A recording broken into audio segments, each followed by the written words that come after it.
and Silicon Valley. Those descriptors apply to both places. For the last 25 years, I have divided my time and my work between the two very different places. In fact, in January of 2020, I was standing in my backyard preparing to come to Norway for 2 months. Came and have been here for 22 months since then, and I believe have adapted reasonably well. I have appreciated very much the culture, the nature, the people, and the environment. And I've also observed, especially in these 22 months, some very clear similarities and some big differences between the two cultures.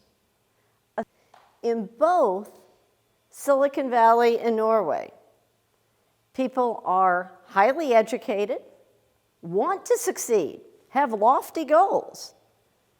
But in Silicon Valley, when you have an idea or you see something that could be better, the first thing you do is call as many people as you can think of to tell your idea to.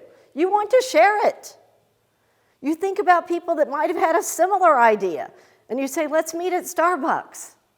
I've got this, you have that. We put it together, we can build something really good.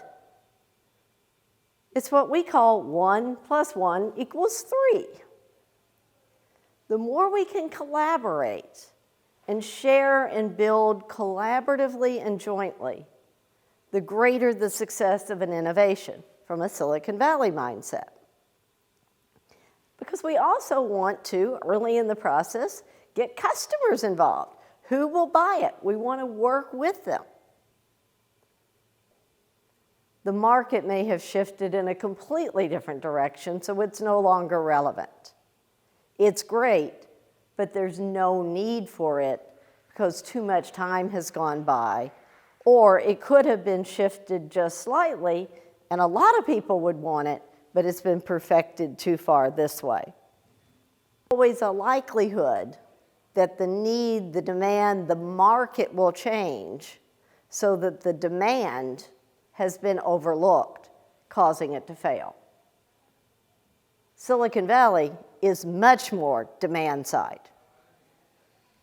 There's lots of innovations every day that people come up with based on no research, based on no technical capabilities, but they go out and they talk to people, say, yeah, that's a great idea, I'll pay you money for that, or I'll try it, or I'll get somebody else that will buy into it, and things grow.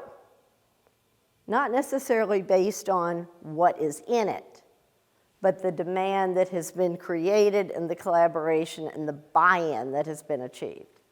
It's very different perspectives. I believe some of that is because of the base of people in both places. In Silicon Valley, about 95% of the people residing in Silicon Valley grew up somewhere else. We've all already taken a big risk in leaving our home and our family and moving to a very expensive, competitive place to be. So there is a much higher tendency of taking risk. That diversity and the fact that people have come intentionally to be there also leads to the common desire to stand out. We all want to be different. Versus Norway, we want to fit in. We don't action and results. I personally am shocked sometimes when I'm talking to people about a project and they look at me and they say, so what did you study in college? I have no idea. I can't remember. I can tell you what I delivered in my last project. I can tell you about transforming Adobe's business model. I can tell you about expanding Tandberg's business. What I studied in college seems a little bit irrelevant, but it's just a different mindset. And speaking of time, the time that it takes to do something is dramatically different, Norway to Silicon Valley. If I'm in a business meeting in Silicon Valley and I present a proposal, and the person says, this is absolutely great, it's what we've been looking to do, we need to move forward with it, we need to get Sally involved, we need to plan this out, let's carry on the conversation later tonight, on Saturday, next week. Here, have the same conversation. Well, let's try to schedule something in 2 weeks. Oh, no, that's Host-Fidian, so we can't do that. Let's look out maybe in mid-October, if we're lucky, because we've got to work around other things.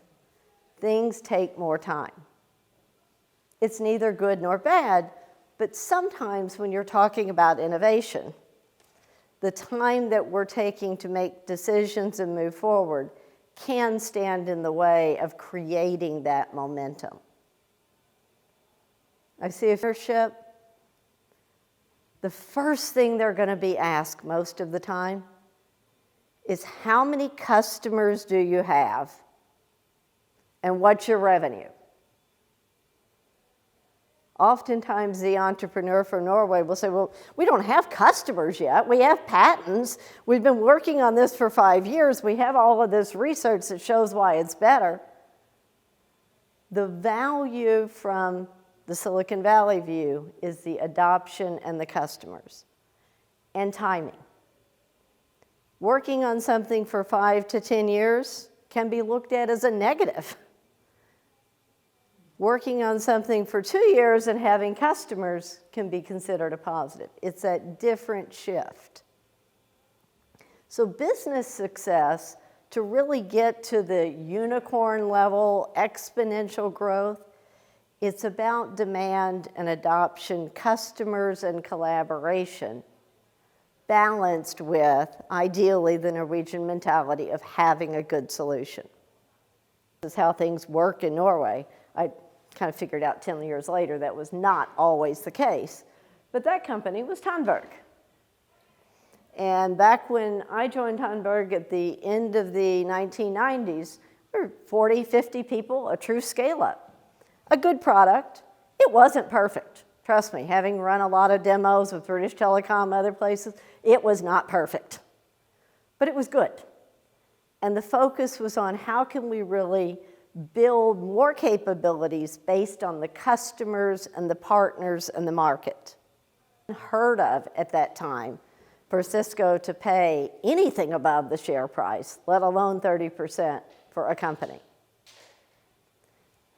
But the value to Norway and the people that were part of building Tandberg really just started at the sale of that unit. Because in Silicon Valley style, those cubs, people coming out of Tandberg with the experience of building a business, with IP and knowledge about video, went on to found many other companies. It's about 34 companies today. From Akata customers and partners to build a valuable company, sell it, spin off into new companies that then get sold, that then spin off. In fact, that is how Silicon Valley started. Going back 60 years ago, in the 1960s, just when oil was being discovered here and this was a poor farming nation, that could also be said for Silicon Valley. At that time, Silicon Valley was orchards and farmland, and not very many people. Until a few bright people, brave enough to come from the East Coast of the US, came to this area to work with a research lab and ultimately discovered the concept of semiconductors. That was Shockley Labs that evolved to Fairchild, that evolved to Intel with the early adopters. They talk to people in the big tech companies planning for those exits. They go out and they get investment, but they also work together with the universities, with the PR firms, with the accountants. They recognize as an entrepreneur and an innovator, I can't do everything. I can do what I can do. Let's leverage others. There isn't a mentality, and for many, this was the first time they were actually forced to do that thing many people have been talking about called innovation. When it was necessary to do things different, people changed. Even here, in 3 days, companies like Intour, like Avinor, that had never conceived of allowing people to work from home, had set up complete operations for home working. We're rethinking the way to deliver services, the value of services, quick adaptation, and rethinking that question of it's the product, because you can have a great product or service, but with me from Silicon Valley to Norway at that time was this concept of a global community of open, committed, brave leaders working together to solve problems.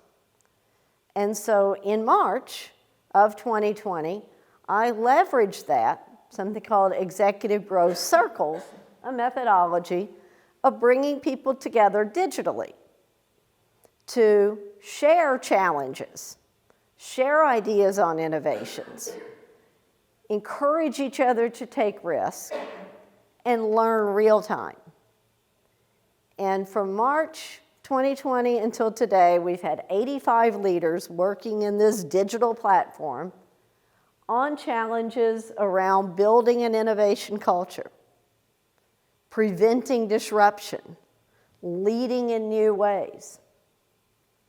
Of those 85 leaders, about 35% are Norwegians, people from very traditional companies, Wilhelmsen, Yara, DNB, Schneider Electric, that have jumped in when necessary, taken those risks, shifted mindset, shared openly with non-competitive peers from around the world. There wasn't a book or a course we could go to figure out how do I change culture in a pandemic in 2020. They wrote the book. 85 people and companies have come through this period in better position. For some, that's increased revenue through changing their business model completely, which they'd known for years they needed to do. This just forced them to do it. Closer relations with their employees because they're empowering more fully now. Growing in market position by doing things differently. And ultimately, the leaders personally have more confidence. These changes will continue to make us grow, and that I do concur with, for those people who have really embraced and are starting to do things differently.